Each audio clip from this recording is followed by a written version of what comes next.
If you don't know how to be outrageously loved but would like to learn how, go back and watch my previous video titled How to Be Outrageously Loved. And in that video, I explain that in order to be loved, it's not what you do that causes the other party to love you, but rather it's the culmination of everything about you that causes the other party to love you. However, there are so many more factors and layers behind this answer, and I'm going to follow up with that in this part 2. Falling in love is a lot like growing a flower. It takes a long time. It's a lot like baking a cake in the oven or bread in the oven. It takes a fair whack of time. Falling in love is a lot like falling asleep. It takes some time and you can't really brute force it. Falling in love is a lot like a pregnancy.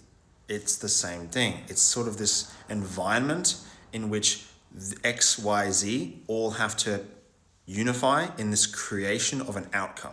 Essentially, a relationship is a byproduct or a side effect, if you will.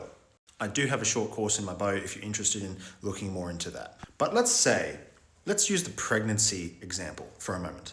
Not every mother out there loves their own child. Some mothers are narcissistic. Some mothers are actually murderous and will literally kill their own baby after birth. They'll chuck their baby in a storm drain or a dumpster or something. You've heard these stories before. And also there are a lot of abortions out there, and I'm not really going to be touching on how I feel about abortions, but it would suggest to me if you're going to abort the baby, it might suggest you don't really love yourself, or that woman doesn't really feel that she loves herself. Or perhaps she does, but the capacity is just very small. In this instance, I'm not judging because it's not always the case where it's favorable to either party, what happens, but as a general rule, it's not an outcome that anyone should be desiring. So let's say you give birth to a baby. Let's say you're a woman, right? The woman gives birth to a baby.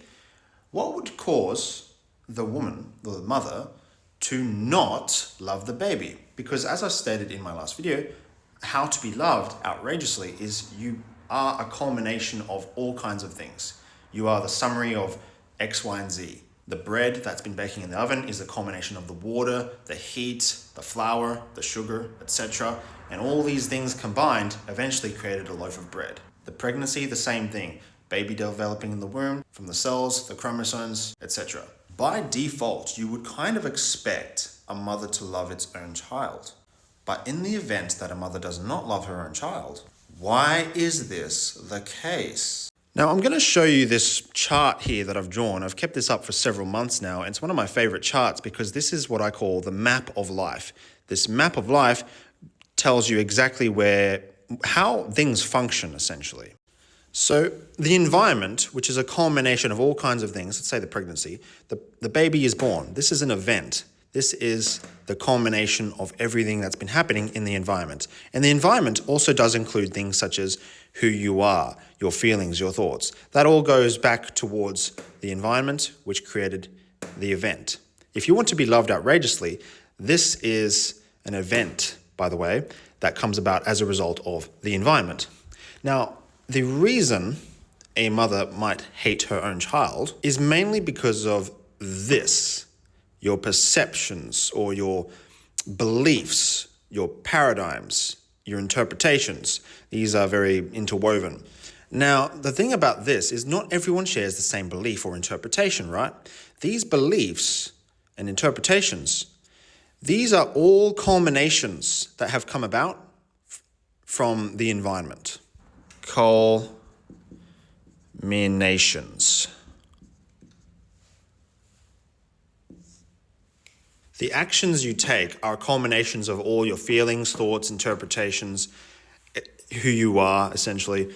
That's what your actions embody. Your feelings are a culmination of all these things too. Your thoughts are a culmination of a bunch of various factors. The brain's addiction to thinking itself is a factor. Who you identify as is the culmination of another bunch of factors from the environment, right? Both external and internal. Now, the most important one here in regards to this interpretations and belief systems is these are almost identical to the frame or the story, the narrative, essentially. And this narrative or frame or story is something that we immerse ourselves in. We identify with it. It's very hard to separate from this unless you are very self-aware. And the thing about this frame or story or narrative is that this story is in itself a culmination. What I'm basically saying here is that we all have different fingerprints. I know that sounds really simple, and I hope that makes sense. We all have different fingerprints, and sometimes these fingerprints, they just don't add up. Sometimes a woman is just going to hate her own child and throw it in a dumpster because that's just the culmination of everything that's happened beforehand. That event came about as a culmination of every other factor before it. Essentially, what I'm talking about is the law of cause and effect. And the law of cause and effect, the events, the narratives, the stories, the frames, these are all effects brought about by the causes, and there's multiple different causes. For example, you can see my car out there, and my car is a culmination of a bunch of other factors.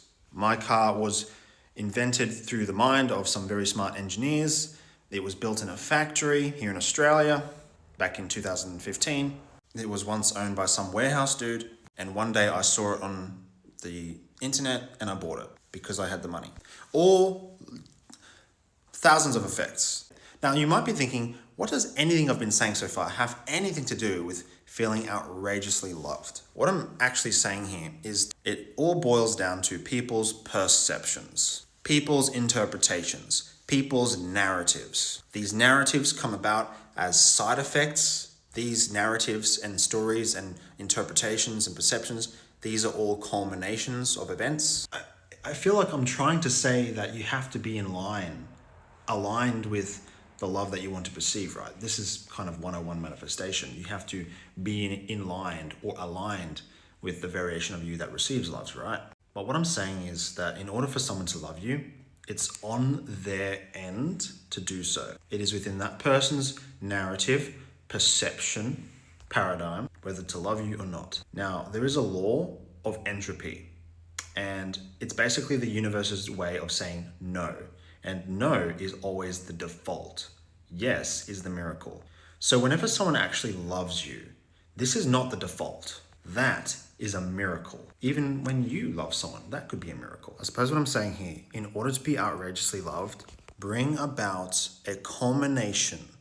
In order to be loved outrageously, bring about the butterfly effect. Bring about a chain reaction, a feedback loop system that makes the miracle possible, similar to a successful pregnancy.